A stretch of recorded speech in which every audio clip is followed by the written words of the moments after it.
bonsoir à tous. Je suis vraiment heureux ce soir d'être avec vous. Je dis merci aux frères qui nous ont donné la parole. C'est avec joie ce soir, alléluia, que nous sommes ici avec les frères, avec les sœurs, alléluia. Et on sent vraiment l'Esprit de Dieu. Que Dios vous bendiga, hijo de Dios. Jesús te ama. Jesucristo el muerte en la cruz et tout le pecado. Amen. J'ai appris un petit peu espagnol. Amen. Et je crois que ce soir, eh bien, il n'y a plus d'ethnie, il n'y a plus de barrière, mais nous sommes un seul peuple à louer et à adorer le nom du Seigneur. Je suis heureux dans mon cœur. Quand je viens à Gien, constamment, je vois l'œuvre de Dieu devant mes yeux. Plein avant nous l'ont vu. Et puis aujourd'hui, la mission, elle a 70 ans. Et puis aujourd'hui, une grâce de Dieu, on la voit aussi. Et pour moi, dans mon cœur, c'est un honneur de voir les anciens. Non, et puis, cet honneur-là, ça me fait du bien, parce qu'on vient dans l'œuvre de Dieu. C'est pas quelque chose qui a existé hier ou aujourd'hui. Ça a été existé par un réveil et un plan de Dieu. Et puis dans ce que Dieu avait dans son programme, imaginez-vous, Dieu permet que tu viennes avec ton petit foyer. Dieu permet que tu sois formé. Dieu permet que tu écoutes la parole de Dieu et tout ça dans le plan de Dieu. Et puis j'ai vu qu'à travers 70 ans d'histoire, et puis ça continue si Jésus ne revient pas, eh bien, j'ai vu que dans cette affaire-là, il y a un héritage. Et puis, j'ai vu que dans certaines familles, l'héritage, c'est important. J'ai vu des petites familles où ils avaient une petite bague. C'était pas grand-chose, mais c'était à son père. C'est son père qui lui avait donné. Alors, il prenait soin de cette petite bague. Ça a toute une histoire. Alors quand tu parlais de la bague, tu parlais de son père. Certains, ils avaient un petit bout de terrain. Et puis c'était un petit terrain normal, mais c'était son père qui lui a donné. Et quand tu parlais du terrain, il parlait de son père. Et dans cet héritage-là, il y avait toute une histoire. Et parfois, même émotionnelle, ça touchait ton cœur. Puis certains, ils avaient peut-être un petit tableau, un violon, je ne sais pas. Peut-être une voiture, mais j'ai vu que ceux qui avaient un héritage, ils prenaient soin. Ça avait de la valeur, cet héritage. Et l'héritage qui est transmis de père en fils, pour certains ils en ont, certains ils en ont pas, mais j'ai vu que ça a de la valeur. Et justement, eh bien, ce soir, j'aimerais vous partager une petite pensée que j'ai sur mon cœur. J'aimerais vous parler de l'héritage. Alors ce soir, tu te dis, mais c'est quoi? Eh bien, vous le verrez après, notre héritage à nous. Quelle importance qu'il a. Et des fois, tu te sens inutile, toi. Tu veux même plus prier, tu veux même plus prêcher, tu veux même plus te baptiser, tu veux même plus t'engager, tu veux même plus écouter. Tu es isolé, tu es dans un coin, tu dis que tu es inutile. Vous allez voir l'héritage qu'on a. Il vient du ciel. Il nous appartient. Et j'aimerais avec vous lire un passage dans la parole de Dieu. Et on va prier le Seigneur. Alléluia. J'aimerais qu'Abraham le fait ensuite. Écoutez ce qu'il est dit dans 1 Pierre, chapitre 1 et au verset 3. Écoutez ce qu'il est dit. Béni soit Dieu le Père, notre Seigneur Jésus-Christ, qui selon sa grande miséricorde nous a régénérés pour une espérance vivante, par la résurrection de Jésus-Christ d'entre les morts, pour un héritage qui ne peut ni se corrompre, ni se souiller, et ni flétrir, alléluia. C'est-à-dire, on ne peut pas dépouiller son éclat. Lequel vous est réservé dans les cieux, à vous qui, par la puissance de Dieu, êtes gardés par la foi pour le salut, prêt à être révélé dans les derniers temps. On prie le Seigneur ensemble. Amen.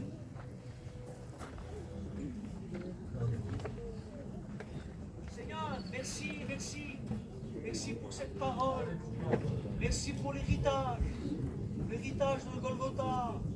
Merci parce que tu nous as laissé ce cadeau du ciel, Seigneur. Et nous sommes des privilégiés ce soir de venir à la croix, de t'accepter. Merci de venir ton serviteur, de le oindre. Merci parce que tu l'as fait déjà. Dispose notre cœur à l'écoute de ta parole, Seigneur. Si tu nous l'as, Seigneur, au milieu de nous. Et nous voulons l'écouter, Seigneur, et en profiter le maximum.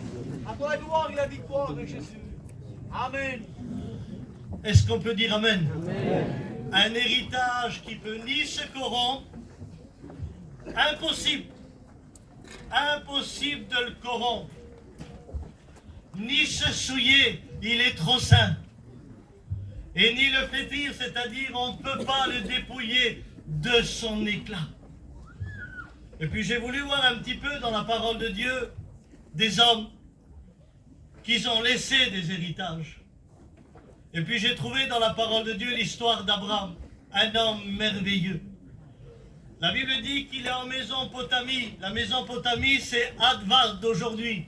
Les plus grands savants juifs. Avant ce n'était pas des juifs, mais les plus grands savants. Les plus riches. Il vivait en Mésopotamie. Et puis lorsque Dieu va parler à Abraham, Abraham était un idolâtre, lui et son père. Il ne connaissait pas Dieu. À l'époque d'Abraham, des manuscrits disent qu'il y avait 2000 dieux en bois, en fer, mais qui ne parlaient pas, qui n'écoutaient pas, qui ne répondaient pas. Mais un jour, le vrai Dieu a parlé. Et lui dit, Abraham, quitte ton pays, quitte ta patrie, va dans le pays où je te ferai montrer. Alléluia. Va dans le pays où je te fais montrer. Mais comment faire? À l'époque, pas de voiture, pas de train, pas d'avion. C'est pas comme aujourd'hui, on a la clim, on a l'avion, les trains, les voitures, non. Fallait traverser des déserts, fallait passer des montagnes. C'était compliqué de partir. Et à l'époque, quand Dieu lui parle, il a 70 ans. La Bible dit qu'Abraham est riche en or, c'est un Rome à 100%. Il est riche en argent, riche en serviteurs, riche en brebis. Comment déplacer un homme qui a tout ce qu'il faut? Il aurait pu dire à Dieu, écoute, j'ai 70 ans, j'ai tout ce qu'il me faut, et puis bientôt mon père il va mourir, et puis je vais l'enterrer. Non, laisse-moi tranquille. Mais Dieu savait comment le sortir de la Mésopotamie. Abraham, avec le respect que je vous dois, il n'avait pas de descendance, il n'avait pas de petit berceau. Et quand Dieu lui a dit, je bénirai ta postérité comme les étoiles du ciel et comme le sable de la mer, une nation sortira de toi. Et là, il s'est levé, alléluia. Et il a répondu à l'appel de Dieu, parce que Dieu allait lui donner quelque chose qu'Abraham n'avait pas. J'aimerais te dire, ce soir, Dieu sait comment te sortir de là où tu es. Il a quelque chose que tu n'as pas. Il a quelque chose que tu as besoin. C'est lui qui l'a. Et lorsqu'il obéit à la voix, alors Abraham s'en va, il prend Sarah, Lot, et puis il part. Il part en direction que Dieu lui a donnée. Mais Abraham devient un homme de Dieu. Il obéit à la voix, et quand il obéit à la voix, la Bible dit qu'il voit un songe, et il voit l'ange de l'Éternel. J'aimerais vous dire, quand vous obéissez à la voix, attendez-vous aussi à voir Dieu. Tout ce que sa bouche dit, son bras l'accomplit. Et là, il fait un holocauste, un sacrifice, et il va louer et adorer le Dieu d'Israël. Il va commencer à prier. Et quand il va commencer à prier, alléluia, Abraham, il devient un homme de Dieu. Genèse 12, verset 4. Abraham partit comme l'Éternel lui avait dit. Et là, je vois un départ venant de Dieu. C'est Dieu qui lui donne le départ. C'est Dieu qui lui dit comment faire. Vous vous rappelez de Moïse? Lui, il n'a pas attendu le départ de Dieu pour sauver son peuple. Il a vu un Égyptien qui frappait un Hébreu. Qu'est-ce qu'il a fait, Moïse? Il a tué l'Égyptien et il l'a enterré. Il a voulu avoir un départ à sa manière. À sa manière, il a tué. Quand Dieu lui a donné le départ, il a sorti 3 millions de Juifs d'Égypte. Quand ça vient de Dieu, ça marche. Quand le départ vient de Dieu, ça marche. Et là, il partit comme Dieu lui avait dit. Il devient un homme de prière, un homme d'adoration. Il devient un homme spirituel. Et ce qui bénit mon cœur, dans chaque ville que Abraham arrive, vous savez ce qu'il fait? Il construit un puits. Et quand il construit un puits, il a un certain âge. Alors tu te dis, mais c'est normal, les brebis vont boire de l'eau et ses serviteurs aussi. Oui, mais lui, il sait comment faire. Et il sait quoi faire. Vous savez, quand on devient un homme de Dieu, quand on devient un homme qui est en relation avec Dieu, avec une intimité avec Dieu, on sait ce qu'on veut laisser à nos familles, à nos enfants. Et puis il arrive, il construit un premier puits. Alors il a pris la pelle et puis il a creusé, creusé, creusé, à un tel point qu'il va dans les profondeurs, à un tel point qu'il a de la boue sur les cheveux. Lui et Sarah, ils sont là et ils creusent des puits. Il arrive plus loin, il en fait un deuxième. Il arrive plus loin, il en fait un troisième. Il arrive même vers les terres des Philistins. Imaginez-vous, les ennemis du peuple de Dieu. Il construit un puits en Guérard là-bas, dans leur ville à eux. Et en ce moment-là, ils étaient en paix. Et pendant la paix, il refait un puits. Et là, la Bible dit que la bénédiction de Dieu va venir. Isaac va naître. Ce que Dieu avait promis, Dieu lui avait donné. Et quand Isaac est là, son père c'est Abraham. Et certainement, pendant qu'il grandit, Abraham lui disait, tu vois ce puits-là, c'est à toi. Tu vois ce puits-là, il t'appartient. Tu vois ce puits là-bas, il t'appartient aussi. Celui qui est là-bas, il t'appartient aussi.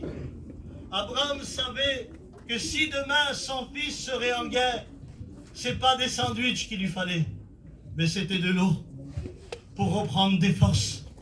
Et avec de l'eau, tu te rafraîchis. Avec de l'eau, tu reprends des forces. Et Abraham savait l'héritage qu'il allait donner à son garçon. Un homme de Dieu, un homme spirituel, il sait quoi laisser. Et pendant que Abraham devient vieux, le moment vient où Abraham doit mourir. Et puis là, Isaac doit s'occuper de son père. Alors qu'est-ce qu'il fait, Isaac?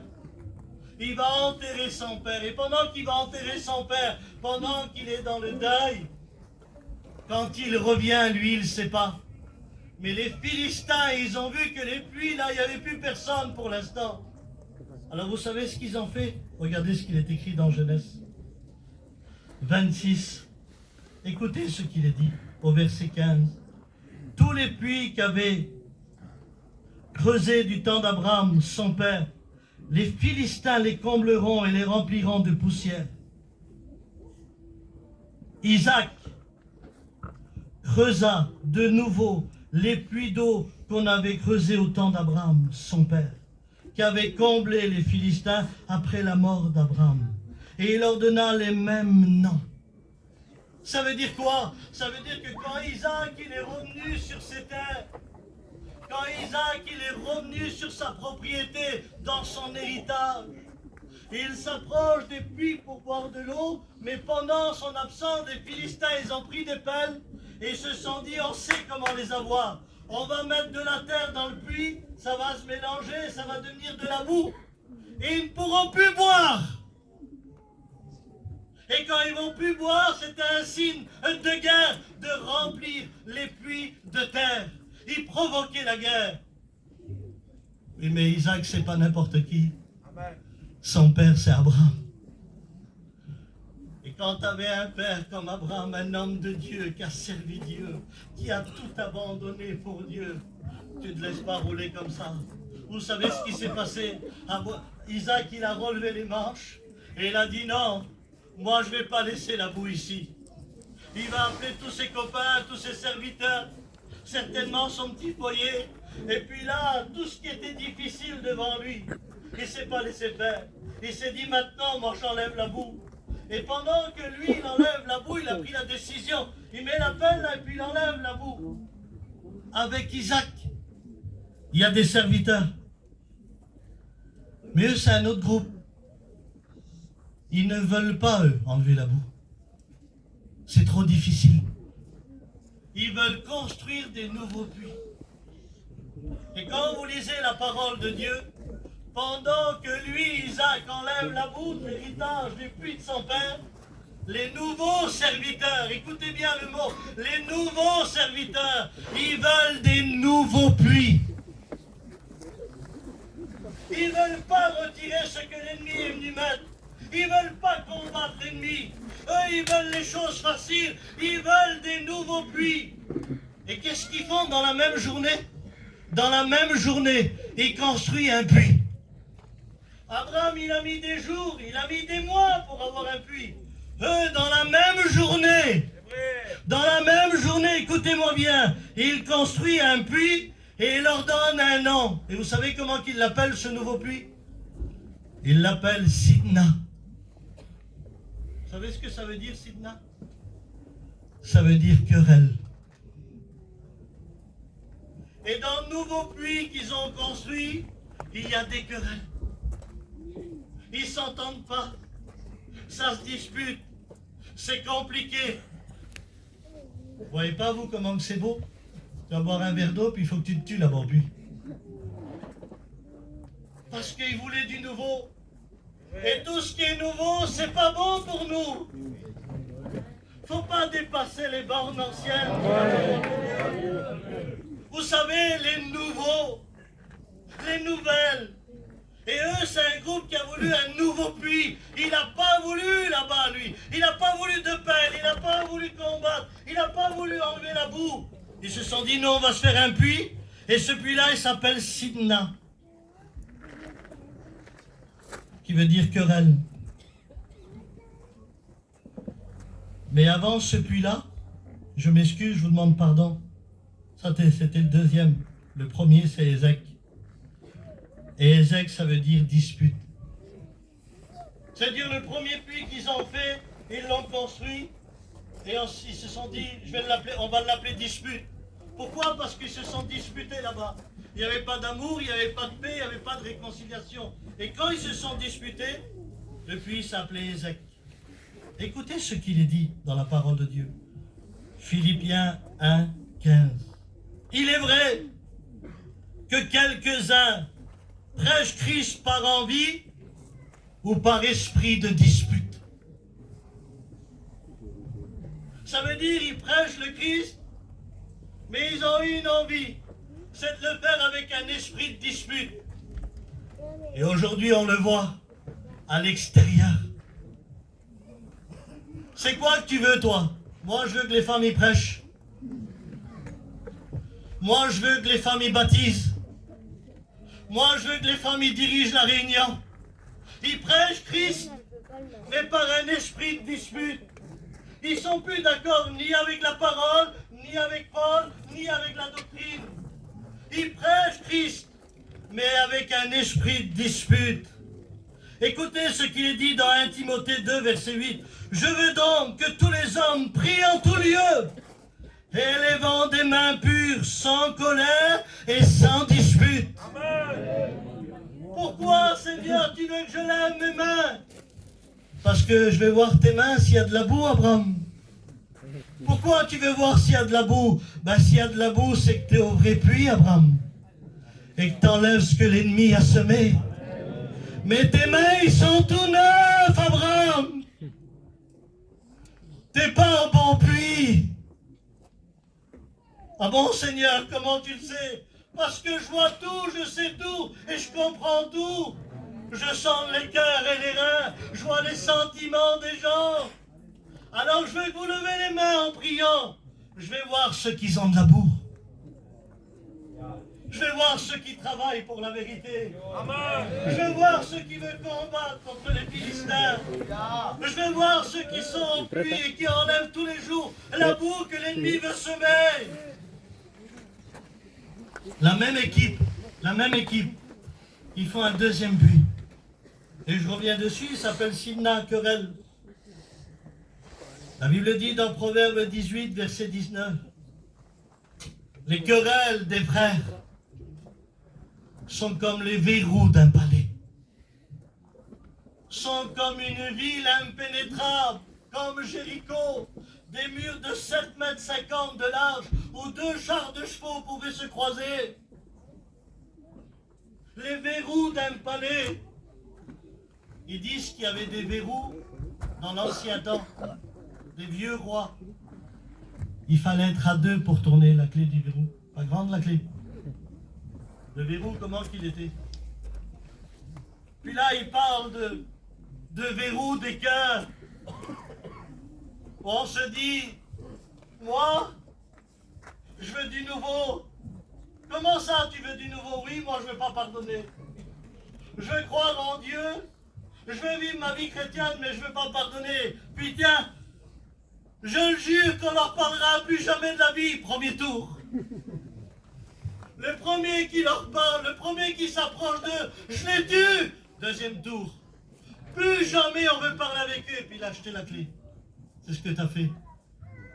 Mais au même moment, tu ne le sais pas, toi. Jésus a attrapé la clé. Il l'a mis dans sa poche et il t'a donné rendez-vous ce soir. Tu as dit, mais comment je vais faire pour pardonner? Il te dit, j'ai la clé. C'est moi qui l'ai. Je l'ai gardé. Comment ça se fait que tu l'as gardé? Isaïe 45, verset 1. J'envoie mon serviteur Cyrus. Il parle de Jésus qui ouvrira les verrous des palais. Ce deuxième puits, il est terrible. Dans la même journée, les frères, la même équipe, ils ouvrent un troisième puits. Vous savez, quand c'est nouveau, ça va très vite. Quand c'est nouveau, ça se crée très vite. Ça s'organise très vite. C'est du nouveau. Ils ne veulent pas venir à l'ancien. Ils ne veulent pas garder ce que les anciens ont déposé. C'est du nouveau. Et puis le troisième puits, vous savez comment ils l'ont appelé? Ils l'ont appelé Rehoboth. Et vous savez ce que ça signifie? Rehoboth. Ça signifie large. Ils ont la vision large. C'est quoi la vision large? On peut travailler avec tout le monde. Les gadgets, ou leur famille prêche, c'est la vision large. On peut faire des séminaires avec ces gadgets-là. On peut faire cela avec ce mouvement-là, la vision large. Vous vous rappelez du verset?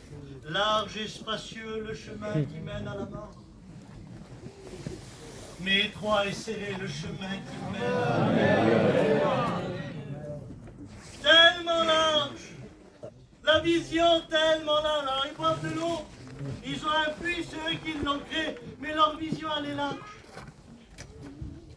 Ils boivent de l'eau et la vision, elle est large. Tu bois de l'eau, ta vision, elle est encore plus large. C'est quoi encore plus large? Ben, je fais ce que je veux. Je suis quand même sauvé. La vision large. Tiens, je la quitte, je me remarie, j'ai la vision large. La vision large. Le vrai texte littéral, vous savez ce qu'il dit? C'est dégager. Et vous savez, quand on a la vision large, qu'on ne veut pas aller là-bas où il y a la bouffe, on dégage. On veut dégager. On veut partir. Et vous le savez plus que moi ce soir, que ceux qui ont eu la vision large, qu'est-ce qu'ils ont fait? Dites-le vous. Qu'est-ce qu'ils ont fait? Ils ont déserté. Ils sont partis. Pourquoi? La vision large. L'autre fois, je parlais avec quelqu'un. Puis il avait une petite prise de gueule dans une église. Puis il m'appelle et me dit, moi je dégage de là-bas, Abraham. Je m'en vais. Et dans moi, je dis, la Rehoboth, Seigneur. Comment faire pour lui dire qu'il ne boit plus cette eau-là? Alors que Dieu nous dit, supportez-vous les uns les autres. Aimez-vous les uns les autres. Réconciliez-vous les uns les autres. Pardonnez-vous les uns les autres. Il avait la vision large. Proverbe 18, verset 1. Celui qui se met à part cherche son propre intérêt. Et ça, c'est des nouveaux puits qu'on voit aujourd'hui sur les réseaux sociaux. C'est des nouveaux puits qu'on voit aujourd'hui créés par des hommes. Eh bien, j'aimerais vous dire quelque chose à toute l'Assemblée ce soir. Un jour, Mande s'est levé. Jimmy Payan s'est levé, Léon, Nono, Gagou, Gégé s'est levé. Et ça, c'était des Abraham dans la foi. Amen. Ça, c'est nos pères spirituels. Amen. Ils ont tout quitté pour servir Dieu. Les restaurants, les cinémas, le monde, ça leur a pu intéresser. Vous savez ce qu'ils ont fait? Ils nous ont creusé des puits de doctrine. Ils ont mis des années, ils ont mis des mois, mais ils ont creusé. Et ils se sont dit plus tard, notre peuple, nos enfants, oui, on est leurs enfants. Ils nous ont engendrés dans la foi. Nous sommes leurs enfants. Et ces hommes-là, ils ont servi Dieu. Et aujourd'hui, ils nous ont laissé, même là, le principal puits à Gien, l'école biblique, l'enseignement de la parole de Dieu. Et vous savez ce qui s'est passé? C'est que l'ennemi, il a voulu en profiter. Il y a des années en arrière, les gadgets, ils ont voulu amener le soufflet, le tombé, les rieurs. Quand la mission, elle a vu ça, elle a pris les pelles. Alléluia. Ils n'ont pas appelé le plus grand prêcheur, non, ils ont pris les pelles. C'est pas écrit, on enlève. Allez, hop. On retire. C'est ce que nos pères, ils ont fait. Pendant un moment, il y avait un gadjou, il voulait rétablir les ministères qu'ils avaient vécu dans l'adultère. Il voulait les prendre tous. La mission, elle a vu ça, c'est pas écrit, on enlève. On enlève là. Et nous, aujourd'hui, on est des Isaac. Et nous, on veut pas de nouveau. On veut rester au puits que nos anciens. On veut garder notre héritage. On veut le défendre jusqu'à la fin. C'est nos puits à nous. C'est nos pères qui nous ont laissés. Ils ont construit en profondeur. Vous avez vu les hommes d'aujourd'hui? Ils construisent en hauteur. Vous vous rappelez Babylone? Faisons-nous une tour qui touche le ciel sans aller au ciel. Vous savez ce qu'ils ont fait dans la tour de Babel? Ils ont fait 3 escaliers et le principal au milieu, tout en haut du sommet, ils ont mis une chaise. Et ils ont écrit, si Dieu veut venir s'asseoir. Dieu n'est jamais venu s'asseoir. Au contraire, il a mis un coup de pied dedans. Mais par contre, j'aimerais vous dire, nos pères à nous, ils ont construit en profondeur. Et ça nous a donné de la richesse. Ça nous a donné de la valeur. Et aujourd'hui, cette valeur, on l'a, elle nous appartient. C'est des puits à nous. Des puits de doctrine, des puits d'amour, des puits de réconciliation, et des puits de la parole de Dieu. Il peut ni se corrompre, ni se souiller, ni flétrir. Ça veut dire on ne peut pas le dépouiller de son éclat. Et qu'est-ce qu'il dit Paul à l'église? Je crains que le Dieu de ce siècle vous a aveuglé de ne pas avoir la splendeur de l'évangile. Mais nous, on n'est pas aveuglés. Notre héritage, il resplendit. Vous avez vu nos réunions sous le chapiteau? Ça resplendit. Nos enseignants, nos anciens, ça resplendit. C'est un héritage, alléluia, qui peut ni se corrompre, ni se souiller. Alléluia. Vous vous rappelez lorsque Jésus arrive au puits de Jacob et que la Samaritaine est là? Les Samaritains, c'est un peuple mélangé. Quand vous prenez leur histoire, au temps de Néhémie, ils empêchaient la construction. Quand il y a du mélange, ça empêche de construire. On ne veut pas de mélange. On ne veut pas de mélange. On ne veut pas dépasser les anciennes barrières. On veut marcher dans les empreintes de Jésus. Et quand il arrive là-bas au puits, la femme samaritaine est là. Et elle dit à Jésus, mais comment ça se fait, toi qui es juif? Regardez le langage. Toi qui es juif, me demandes-tu à moi qui est samaritaine un verre d'eau? Jésus, par amour, il dit, si tu saurais, c'est qui te demande un verre d'eau? Et la femme en train de parler a dit, ce puits-là, c'est notre père Jacob qui nous l'a donné. Es-tu plus grand que notre père Jacob? Comme si que Jésus ne connaissait pas Jacob. S'il aurait voulu, il aurait dit, mais ton papa, je le connais, c'est moi qui l'ai frappé à la hanche. Et qui lui a dit, tu t'appelleras plus Jacob, mais Israël. Ben, ça ne lui a pas intéressé, Jésus. C'est elle qui dit, es-tu plus grand que notre père Jacob? Et c'est ce que tu te dis dans ton cœur. Es-tu plus grand que mon problème? Es-tu plus grand que cela? Toi aussi, il y a du répondant dans ton cœur. Écoutez, je ne vais pas tout énumérer l'histoire, mais 2 points importants. Elle, tant que le mélange vivait dans son cœur, elle n'obéissait pas à la vérité. Vous savez ce qu'elle dit à Jésus? Vous dites, tiens, ça ne vous rappelle pas des langages, ça? Vous dites, a dit ça à Jésus, vous dites qu'il faut adorer à Jérusalem, vous dites ça, vous dites ça. Ça me rappelle de ceux qui ont la vision large. Vous dites. Dis pas pourquoi vous dites ça, non. Jésus prend son autorité. Et il est important que Jésus reprenne son autorité dans nos cœurs et dans nos vies. Celui qui boit de cette eau, l'eau du mélange, il aura toujours soif. Mais l'eau que moi je donne jaillira jusqu'à dans la vie éternelle.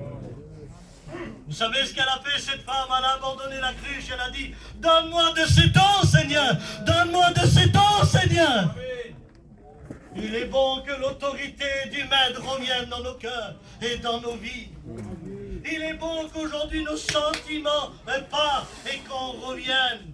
Écoutez, je ne suis pas contre. Mais maintenant, dans nos réunions, vous savez ce que les gens veulent? Fais descendre ton feu! Fais descendre ta gloire! Seigneur, je veux ni le feu ni la gloire, donne-moi une pelle et une pioche. Je veux retirer ce que l'ennemi a semé. Je protège mon héritage. Je veux retirer toutes ces choses. Je veux le faire. Alléluia. Écoutez ce qu'il est dit. Psaume 87, 7. Toutes mes sources sont en toi. Psaume 36, verset 10. Car auprès de toi est la source de la vie. Toutes mes sources sont en toi. Et aujourd'hui, j'appelle notre peuple. J'appelle mes frères et sœurs et nos amis. Et je le dis haut et fort, on ne bougera pas. Nous garderons notre héritage. Et on le protégera jusqu'à la fin. Parce que nos pères nous les ont laissés et on veut les garder. Qui veut ce soir garder l'héritage de nos pères? Levez les mains au ciel. Qui veut retirer? Je le dis en vérité, je vous demande pardon. Mais peut-être qu'on a tellement parlé qu'on t'a séduit. On t'a embrouillé. Et toi aussi ce soir, tu as la vision large. Toi aussi maintenant dans ton cœur, tu es à Sidna, tu as des querelles. Toi aussi il y a des disputes. Tu vis comme tu veux, tu choisis ce que tu veux. Non, on n'ira pas au-delà de ce qui est écrit. Nous voulons garder la parole de Dieu. Et moi ce soir, je veux garder l'héritage de nos pères. J'aimerais que ceux qui ont levé les mains, on se met debout maintenant un instant.